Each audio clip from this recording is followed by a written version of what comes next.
السلام عليكم ورحمة الله وبركاته. وعليكم السلام ورحمة الله وبركاته.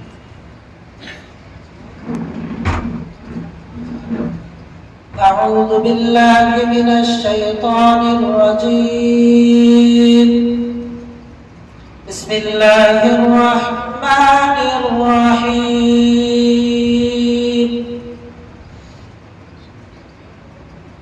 والعصر إن الإنسان لفي خسر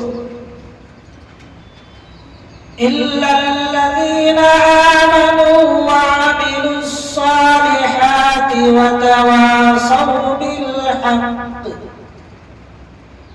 وتواصوا بالصبر. صدق الله العظيم. وقال النبي صلى الله عليه وسلم: خيركم من تعلم القرآن علمه، أو كما قال عليه الصلاة والتسليم. وقال النبي صلى الله عليه وسلم: إن الدين عند الله الإسلام، أو كما قال عليه الصلاة والسلام. সমস্ত প্রশংসা, সমস্ত গুণগান সেই মহান রব্বুল আলামিনের জন্য, যে রব্বুল আলামিন আমাদেরকে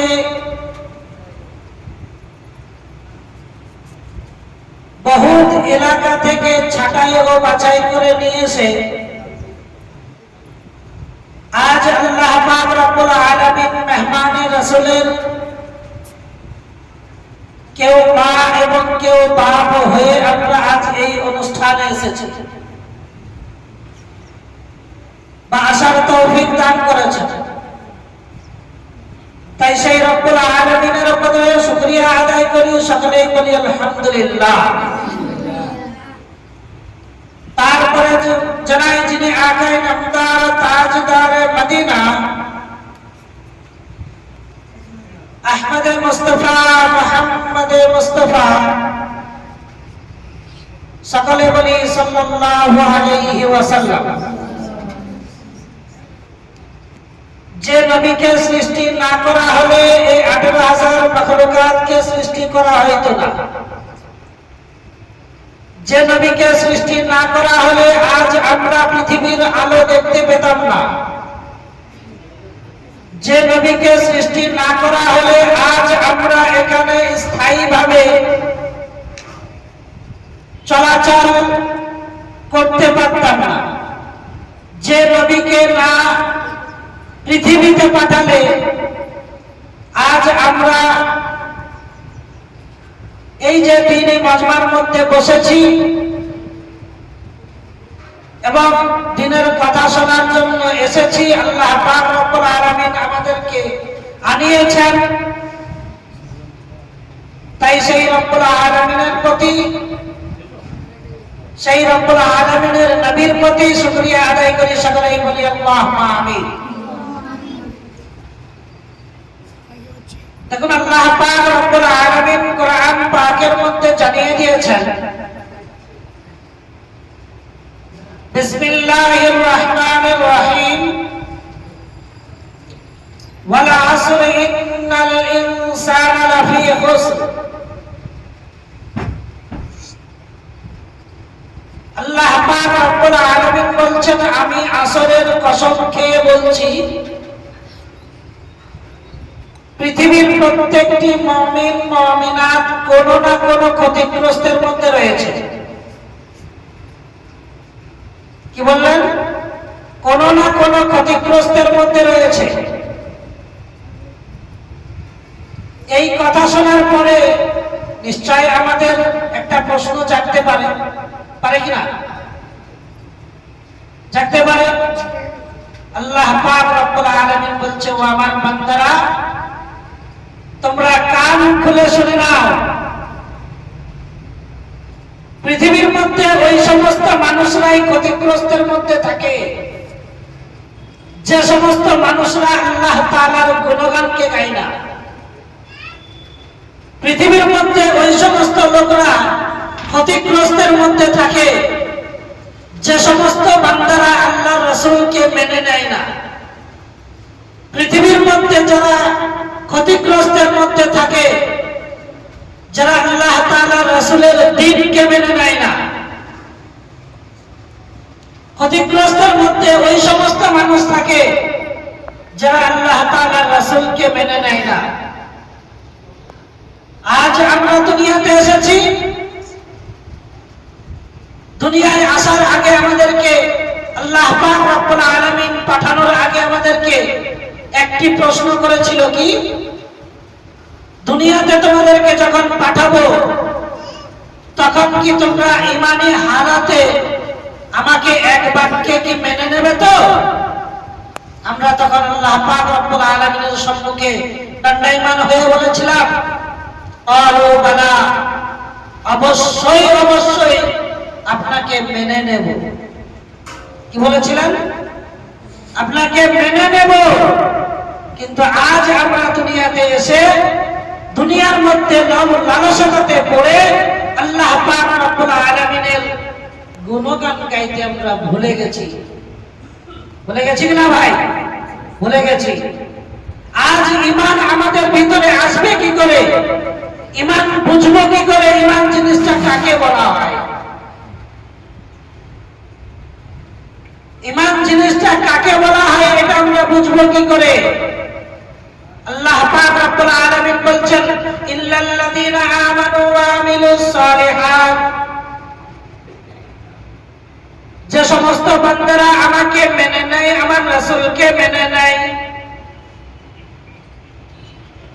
যে সমস্ত উম্মতরা আমাকে মেনে নেয়, আমার রাসূল হাবিবকে মেনে নেয়, আল্লাহ পাক রব্বুল আলামিন বলছেন ওই সমস্ত আমার বান্দারা দুনিয়ার মধ্যে কোনো ক্ষতিগ্রস্তের মধ্যে থাকতে পারে না। দুনিয়ার মধ্যে কোনো ক্ষতিগ্রস্তের মধ্যে থাকতে পারে না। তাহলে আপনারা বলুন, আজ আমরা যে মজমাতে এসেছি, বসেছি, আজ আমরা আমার পেটের ছেলেদেরকে ঈমান শিখার জন্য আজ মাদ্রাসাতে ভর্তি করেছি, দ্বীন শিখার জন্য মাদ্রাসাতে ভর্তি করেছি, আজ মাদ্রাসাতে পড়ার জন্য হাফেজ কারি মাওলানা বানানোর জন্য আজ আমরা দ্বীনের রাস্তাতে পাঠিয়েছি। তাহলে আমরা যারা ক্ষতিগ্রস্তের মধ্যে আছি, নিজেকে নিজে চিন্তা করি, আজ আমাদের ঈমানকে কবজায় করে আঁকড়িয়ে ধরতে হবে কিনা? আঁকড়িয়ে ধরতে হবে কিনা? অবশ্যই ধরতে হবে। আল্লাহ পাক রব্বুল আলামিন বলছেন, ইল্লাল্লাযীনা আমানু ওয়া আমিলুস সালিহাত, ওই সমস্ত বান্দারা, ওই সমস্ত বান্দিরা কোনদিন ক্ষতিগ্রস্তের মধ্যে থাকতে পারে না। তার নিজের পেটের গর্ভধারিণী সন্তানকে যখন মাদ্রাসাতে ইলম শিক্ষা করার জন্য পাঠায়, এটাও একটা দিন, এটাও একটা দিন। দিনের বহু গুরুত্বপূর্ণ কথা আছে। দ্বীন কাকে বলে? ঈমান কাকে বলে? ঈমান আমরা কিভাবে পাবো? ঈমানকে কিভাবে তৈরি করতে হবে? সেই জিনিসটাকে আমাদের নিজেকে নিজে কি তৈরি করতে হবে। যদি কোনো মানুষ একটা বল যদি দেয়ালের মধ্যে ছুঁড়ে, সেই বলটা দেয়াল ফুটো হয়ে বেরিয়ে যায় না ফের আমার দিকে ঘুরে আসে? বলুন তো, বল ঘুরে আসে না ফের ঢুকে চলে যায়? ঘুরে আসে।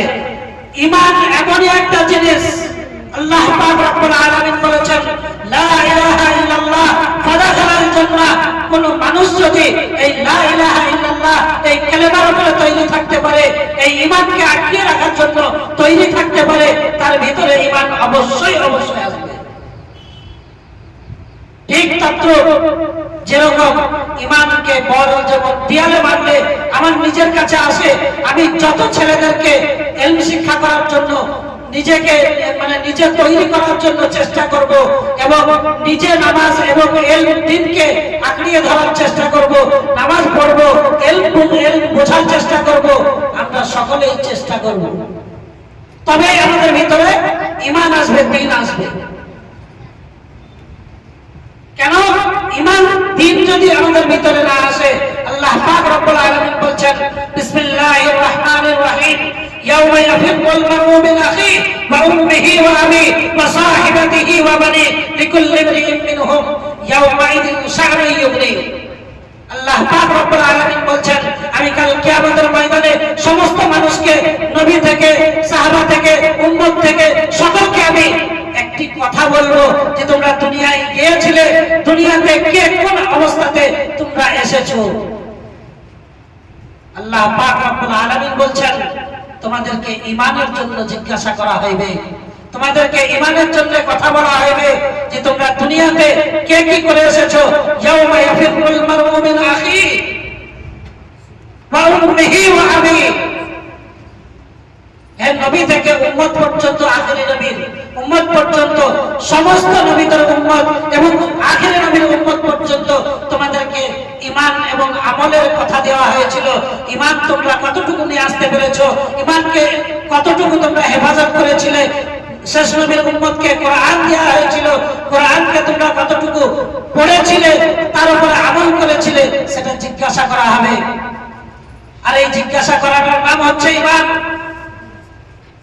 আদম আলাইহিস সালাম থেকে নিয়ে ঈসা আলাইহিস সালাম পর্যন্ত সমস্ত নবীরা পর্যন্ত কাঁদতে থাকবে, রোতে থাকবে, চিল্লাতে থাকবে, ইয়া নাফসি ইয়া নাফসি ইয়া নাফসি ইয়া নাফসি ইয়া নাফসি ইয়া নাফসি, ইয়া আল্লাহ আমরা কিভাবে বাঁচবো, আমরা কিভাবে বাঁচবো। তাহলে একটা কথা বলুন, যদি আমরা আমাদের ঈমানকে পরীক্ষা না করতে পারি, আজ যদি আমরা ঈমানকে আঁকড়িয়ে ধরতে না পারি, কাল কিয়ামতের ময়দানে নবীরা যদি রোতে থাকে, নবীরা যদি কান্না করতে থাকে, তাহলে আমরা তো নবীদের উম্মত, তাহলে আমাদের কতটা কষ্ট হবে বলুন তো, হবে কিনা? চিন্তা করার দরকার কিনা? চিন্তা করার দরকার। ইয়াউমা ইয়াফিরুল মারউ মিন আখিহি ওয়া উম্মিহি ওয়া আবিহি। সর্বপ্রথম প্রত্যেকটি সন্তান তার মায়ের কাছে যাবে, মা তুমি দুনিয়াতে আমাকে ইলম হাসিল করার জন্য মাদ্রাসায় পাঠিয়েছিলে, দুনিয়াতে ইলম হাসিল করার জন্য মাদ্রাসাতে গিয়েছিলাম, হাফেজ হয়েছিলাম, কারি হয়েছিলাম, কিন্তু হয়তো আমার কোনো বদ আখলাকের কারণে আজ আমাকে দৌড়ে বেড়াতে হচ্ছে, ইয়া নাফসি করে বেড়াতে হচ্ছে। তাই তোমাদের কাছে এসেছি, তোমরা আমাকে একটু হেফাজত করো।